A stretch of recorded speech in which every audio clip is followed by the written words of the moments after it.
Right now, a leasing debate may soon force the Jennifer Street Market on the east side of Madison to move.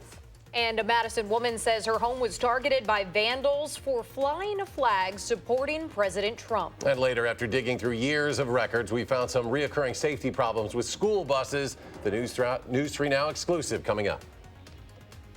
From the Channel3000.com Alert Center, this is News 3 Now at 10. And thanks for joining us tonight. A popular locally owned grocery store on the east side may soon have to move. Now, this is a little complicated. Jennifer Street Market rents space from Shep's Ice Cream. That company recently filed for receivership. That's an alternative to bankruptcy. Gabriella Buquera was at a neighborhood meeting tonight where they talked about possible outcomes for the store. Gabby? It was a full house tonight at the Sassy neighborhood meeting, and that's because a lot of people care about keeping the Jennifer Street Market right where it's at. Grocery store owner Steve McKenzie says he does not know what could happen at this point, but there are some options, including purchasing the space, working with the developers who buy it, or possibly even moving. But he says the store will not close before New Year's because he has a lease that will have to be honored. People who live in this neighborhood are asking McKenzie what they could do to help, and the neighborhood board's president said the positive involvement can make a difference. It could be advantageous to kind of draw a line in the sand and send a message to the city that this neighborhood places such a high value on this grocery store being there that we expect that any future development must incorporate this as a necessary part. While Hinkfist discussed reaching out to local government as an option, he says they are going to take the time to decide the best way to help keep Jennifer Street Market right where it's at. McKenzie says the new owner of Shep's property will likely be decided in over a month. McKenzie also noted during the meeting that the best way to support a store is to shop there. He says he was overwhelmed by the support for his store tonight.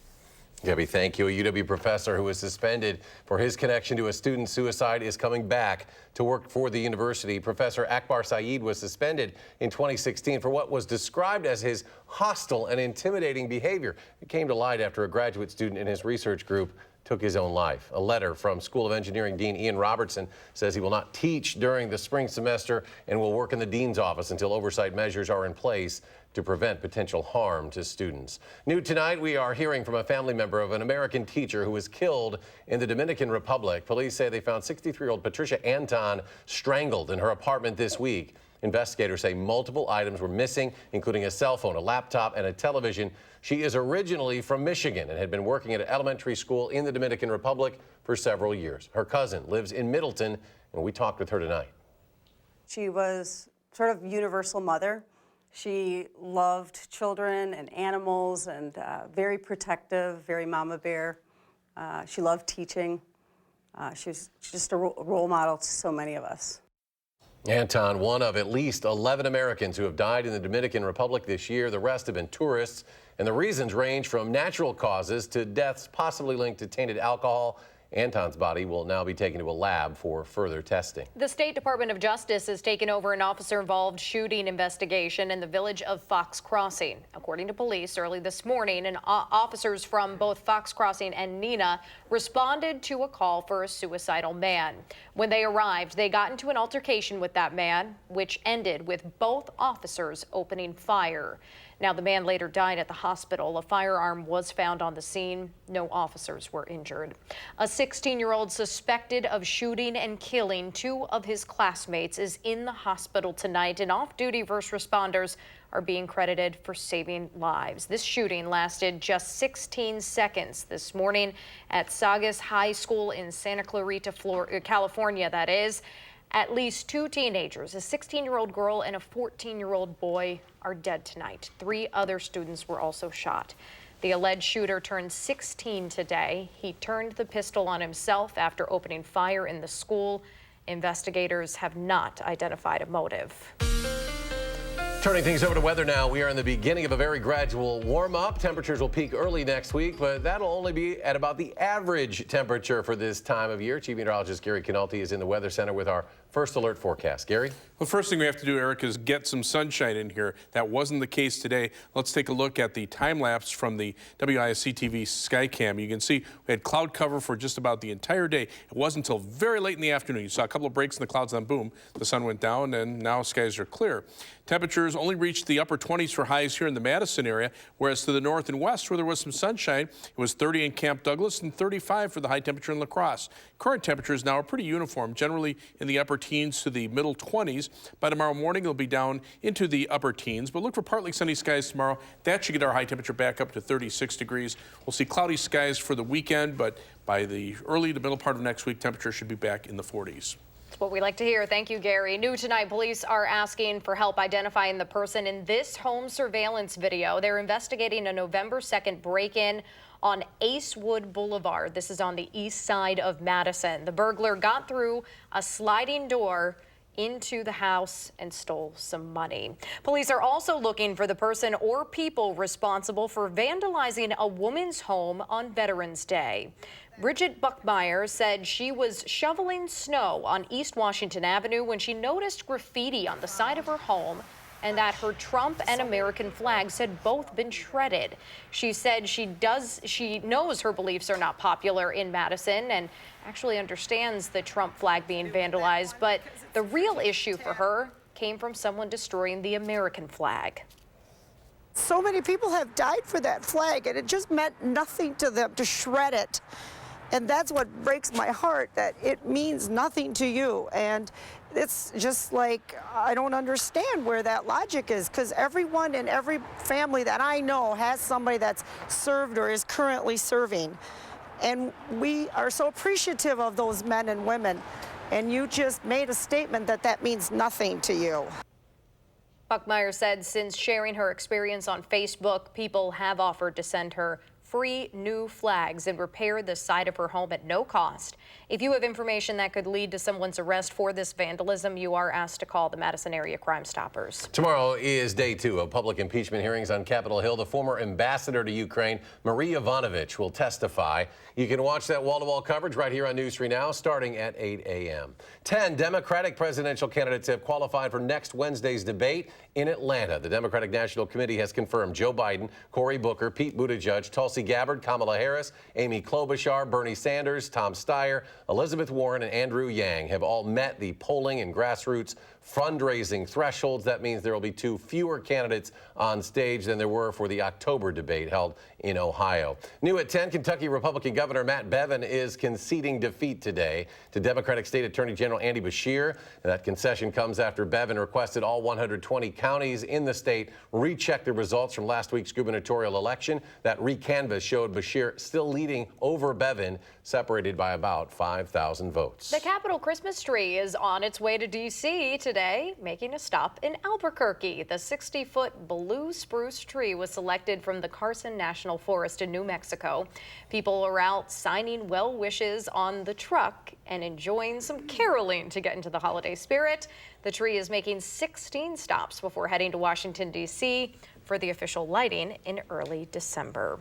Well, every year, Madison Metropolitan School District school buses are inspected to make sure emergency exits, brakes, and other crucial components are intact. News 3 Now dug through 2 years of inspection records to see if problems identified in those annual checkups are actually being fixed. Amy Reed shows us what the investigation found. Amy?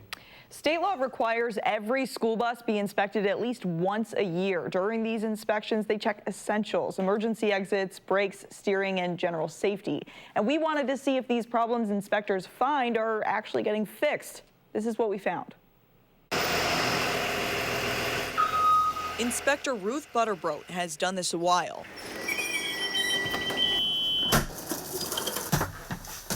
Checking the ins, outs, and underneaths of school buses. I like making sure these vehicles are maintained and kept safe. She takes notes of the problems she finds as she goes. I found some seat holes, some padding that had shifted.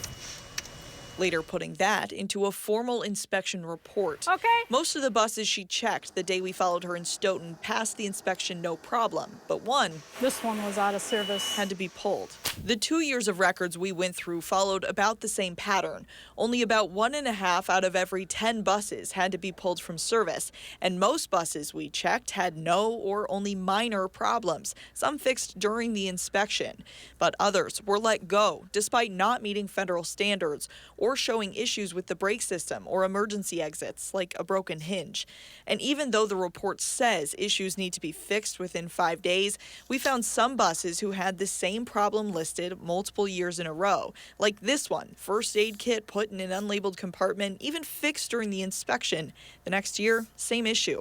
Badger Bus Lines, the company contracted for Madison schools, said these reoccurring issues are a coincidence, telling me they fix issues promptly and give preventative maintenance. In Madison Metropolitan School District, there are 135 buses in its fleet, and they're running constantly. That everyday wear can lead to repeated issues, they said. A spokesman for State Patrol said in an email to me, like any motor vehicle, school bus components can wear and break over time. In general, school bus carriers have excellent maintenance programs. He said school buses are pulled if they pose an imminent hazard condition, which is what we saw with Ruth. Anytime one of those emergency windows opens, an alarm should sound to make the driver aware. When the emergency exit window didn't do what it was supposed to, she watched as the mechanic made fixes or else pull the bus out of commission. Usually they like to fix them while I'm here if it's something they can do within a short period of time. Finally, he gives the go-ahead and she checks again. This time, it's a pass. She's happy to get the bus back on the road issue-free. Oh, pretty good. Until maybe she sees it again next year. Any issues found in these inspections need to be fixed within 5 days, or else State Patrol can issue a $200 citation. But it's on the bus company to make sure it's done. Otherwise, these violations are found on spot checks or if someone calls it in. Since 2018, State Patrol has issued 134 citations across the state, and we reached out to Madison Metropolitan School District to get their perspective on this. They did not get back to us. Amy Reed reporting tonight. Amy, thank you very much. And still ahead tonight, Gary will have an update on the forecast, including the latest on the warm-up this weekend and early next week. Plus, conserving the environment, how a local organization is teaming up to train dogs to sniff out invasive plants. Stay with us.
Fewer people are smoking cigarettes in the U.S. That's according to a report published today by the CDC.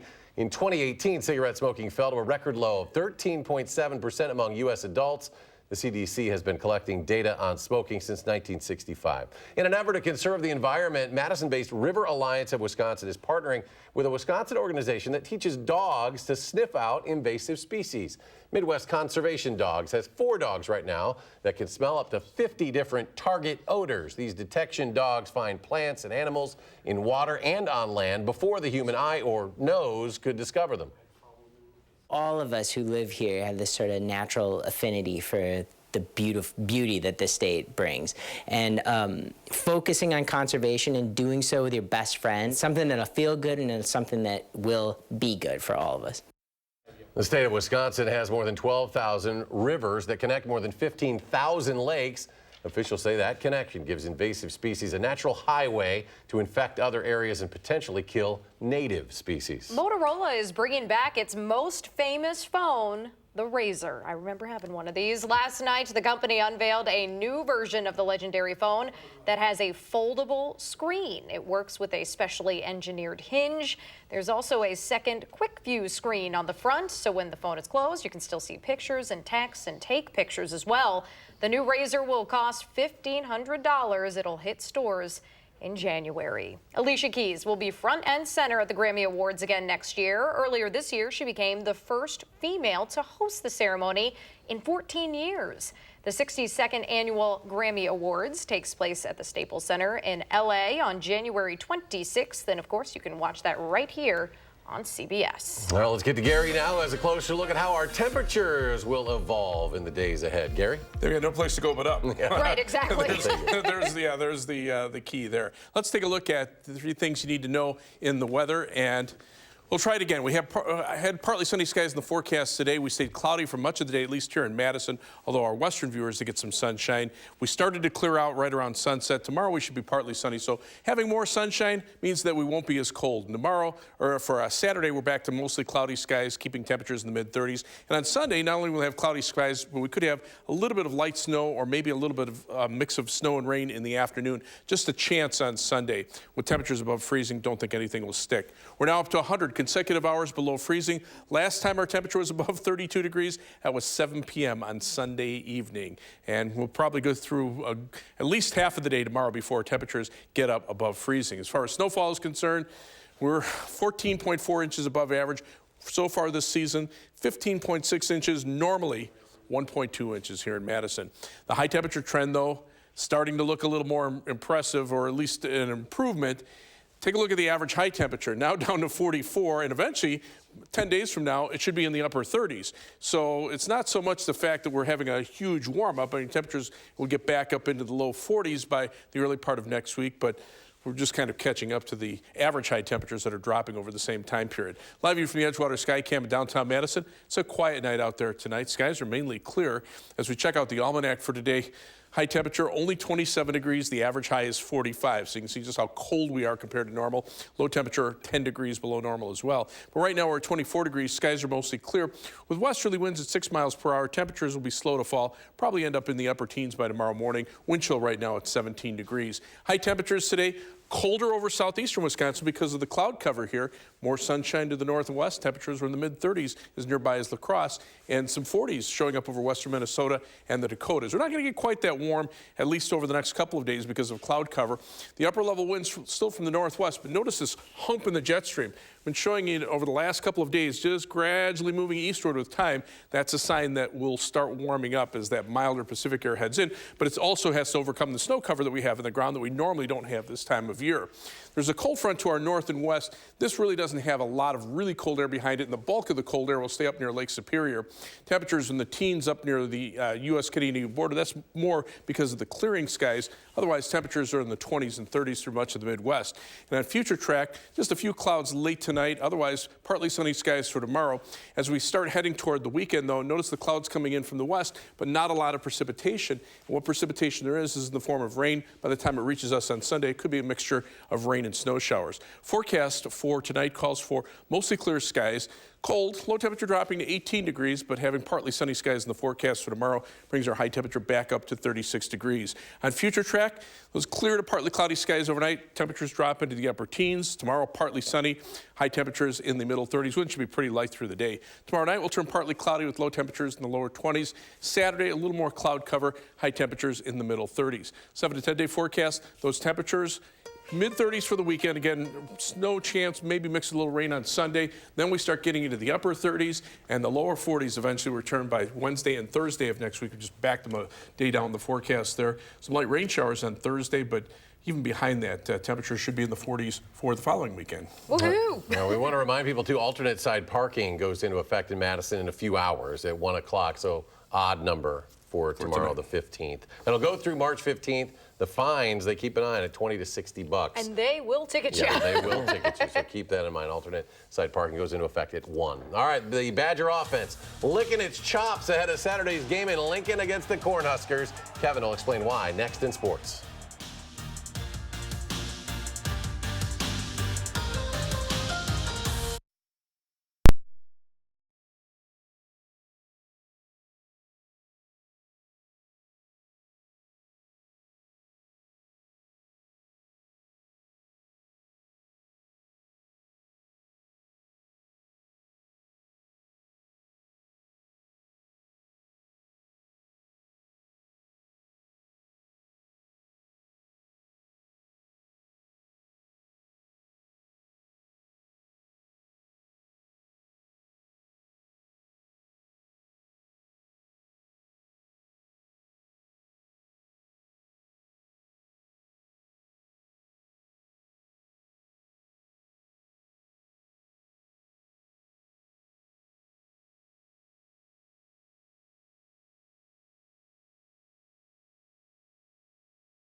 The Badger football team heads to Lincoln, Nebraska tomorrow. Saturday's kickoff with the Cornhuskers is at 11 a.m. Now, it's been a rough season for Scott Frost's team so far. Nebraska only 4-5, and their vaunted black shirt defense accidentally got mixed in with the whites in the bleach, giving up almost 30 points a game and has the second worst rushing defense in the Big Ten, which could bode well for Jonathan Taylor and the Badgers. Still, head coach Paul Chryst says the black shirts don't look that bad to him.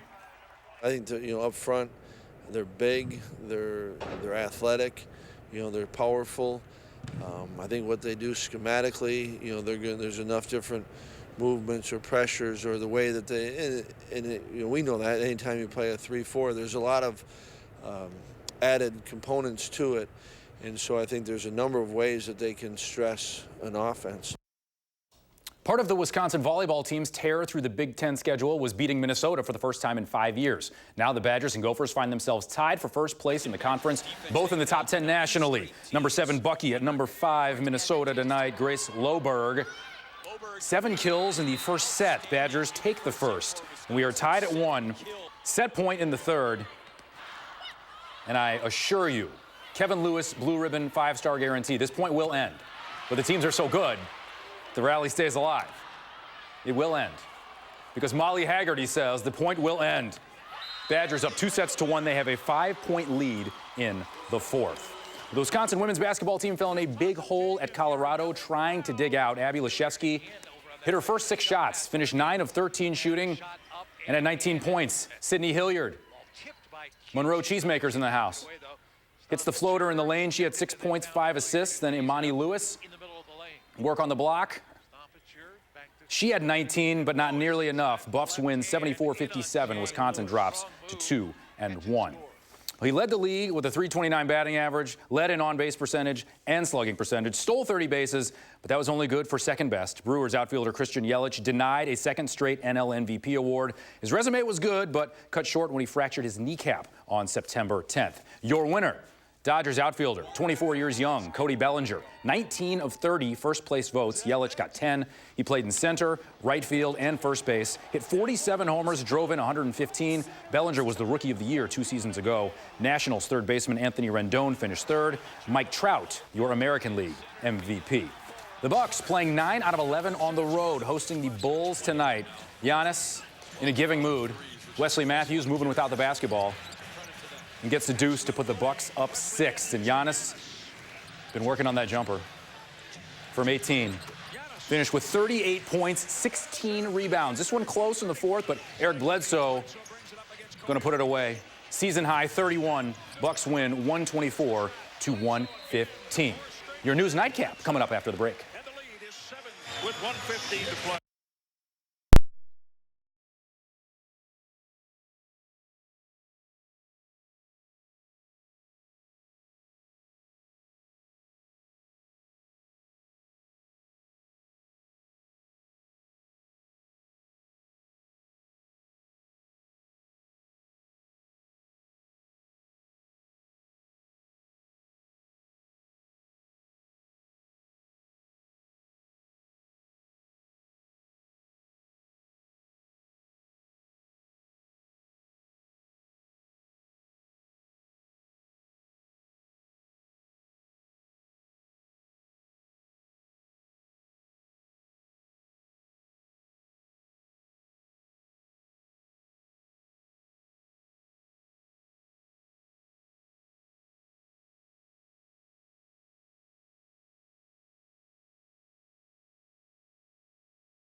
Gary's back. Final check. Temperatures in the mid-20s, upper teens tonight, but above freezing tomorrow, first time in almost a week. Yeah, that's something to celebrate. Thanks for joining us for News 3 Now at 10. Don't party too hard tonight with those temperatures. We'll see you tomorrow.